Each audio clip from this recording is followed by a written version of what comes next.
Hi guys, welcome back to my YouTube channel. My name is Comfort, and yes, I am Alpha's mom. And today's video, basically I'll be sharing 5 things that makes my life easier as a first-time mom. As you all know, motherhood is a real deal, it's a big deal, and I believe that nothing prepares you for what you're going to meet in the new journey of motherhood. You can watch all the videos on YouTube, you can listen to podcasts, Google, Instagram, TikTok. Nothing is going to prepare you mentally for what you're going to see as a mom. It's just the experience that teaches you what motherhood really is about. And as mothers, I hate to break it to you that your life is never going to remain the same way.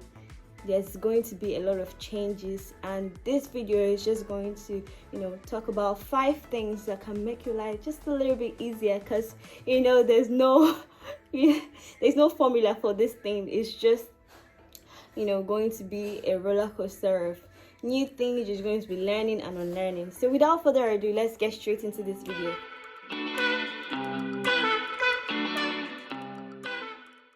First thing is create a functional routine.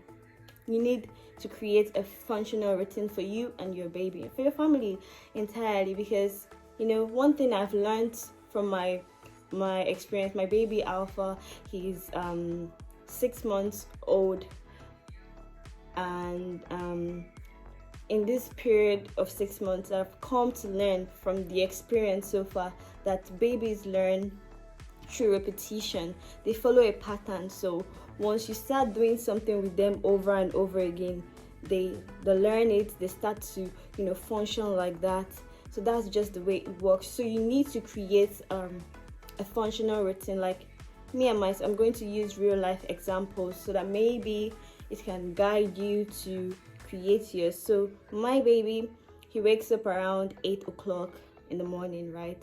And after he wakes up, he has his first meal. That's like breast milk. I'm breastfeeding, so I breastfeed him in the morning, and afterwards we pray, and after that prayer he takes a nap, and that nap gives me around the time to go make breakfast, quickly lay the bed and just do like a basic cleanup in the house. And it's usually a very short nap, so by the time I'm done making that breakfast, he's awake and ready to have his bath. And after he has his bath, he takes another nap. So this is like a pattern, and because I have created this routine, anytime I fail to do one of these things with him, it affects my day, because when he sleeps and I don't go immediately to go make breakfast, you find out that it's going to affect the rest of my day. So creating a functional routine with your baby is going to help you a big deal. The next thing I think is really important for us mothers, there's a whole lot of responsibility leveled on your shoulders. This little one depends on you for everything. So the next thing I think is really important is cooking in bulk. Bulk cooking is legit going to save you a lot of time, because time is what you don't have. To be honest, your time is no longer for you and for yourself alone, or for you and your partner, or for you and your work. You have this little guy or little baby girl in your space all the time. So whenever you have the chance to cook, please do cook in bulk. What I do that works best for me is when I make soups, I make them in really large quantities, and then I stock up my freezer with already prepped meals. And already prepped meals really help you. It saves you a lot of time. So what you do is just microwave or warm up the food and you're good to go. You don't have to spend hours and hours cooking from scratch. You don't have that time, I assure you. So try as much as possible, when you do have the time to finally get into the kitchen, try and make bulky food. I mean, the same time you're going to use to make one pot of food can still be invested in making a larger one that you can stock up in the freezer, which makes it really convenient for you to do other things. So the very next important thing to do is in terms of saving money or minimizing your financial expenses, when it comes to baby items, because truth is there's a lot of baby items out there. There's 1,000,001 baby items out there, and it is not cheap. Baby items are not cheap. I think they just capitalize on the fact that mothers are thrilled with having these cute little babies, so they can, they can take all their money, right? So baby things are not cheap. So what you can do is do not invest in buying lots of newborn sizes, because I found out that when I had my baby, and I bought lots of 0 to 3 months sizes. Like, I basically shopped 0 to 3 months and newborn sizes, and to be honest, in a month plus, my baby couldn't fit into most of the clothes. The onesies and the bodysuits couldn't clip because he was way bigger than, and these clothes were supposed to stay for at least 3 months to give you that time to plan to shop for the next sizes. But in 1 month, the babies are no longer fitting into the clothes. So buy a variety of sizes when you're shopping for your babies, even as they grow. Because my baby right now, he's wearing 12 months to 18 months clothes size. That is like a year plus size clothes.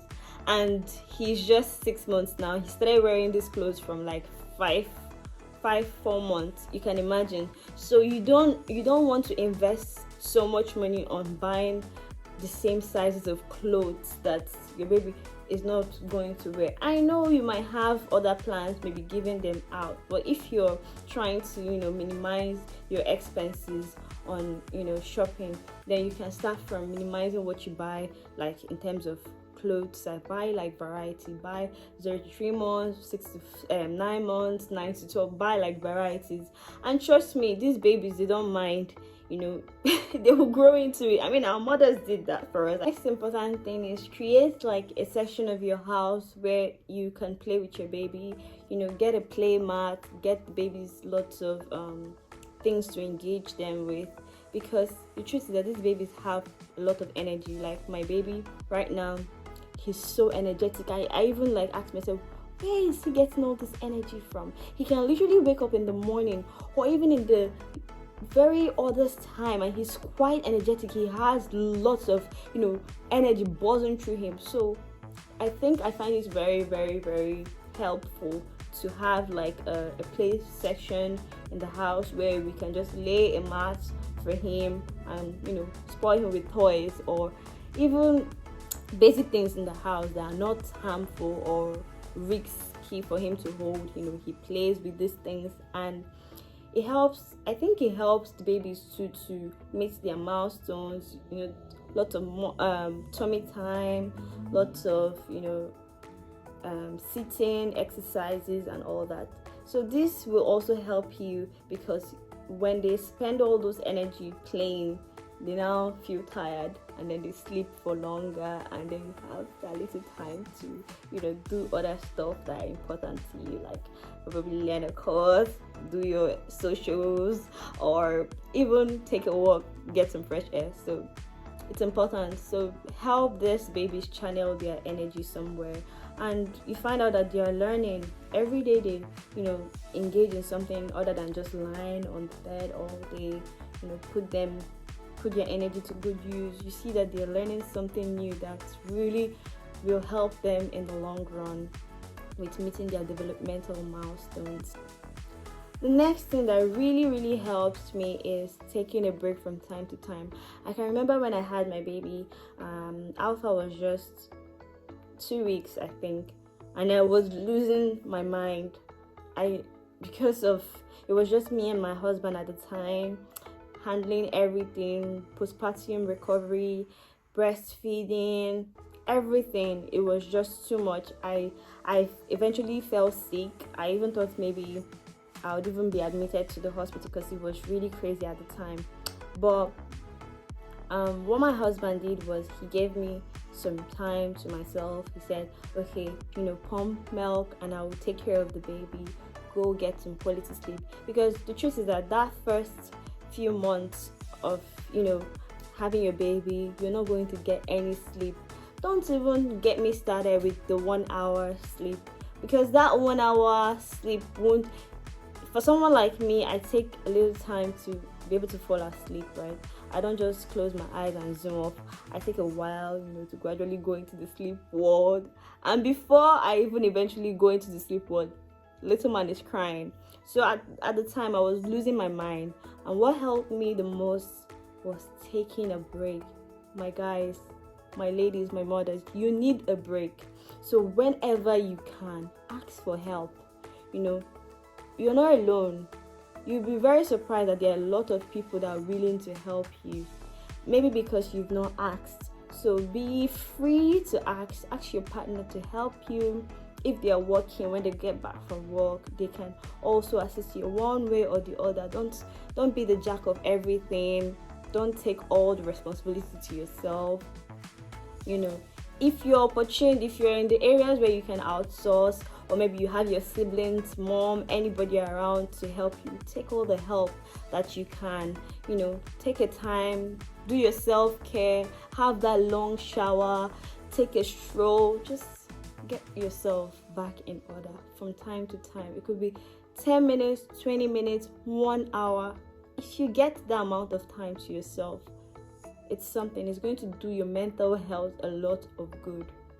So lastly, before I leave, this is the bonus tip, because I said 5 things and I've already passed 5 things, and I think the final thing I want to sign off is follow your instincts.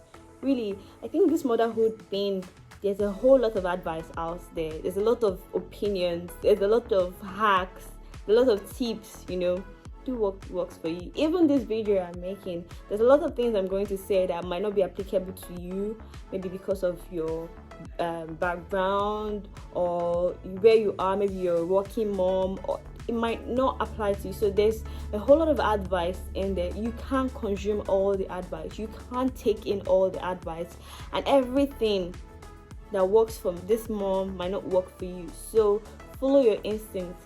I believe the best advice someone gave me when I was still pregnant is there's a motherly instinct that kicks in no matter your age, whether you're a young mom or an experienced mom or an old mom, right?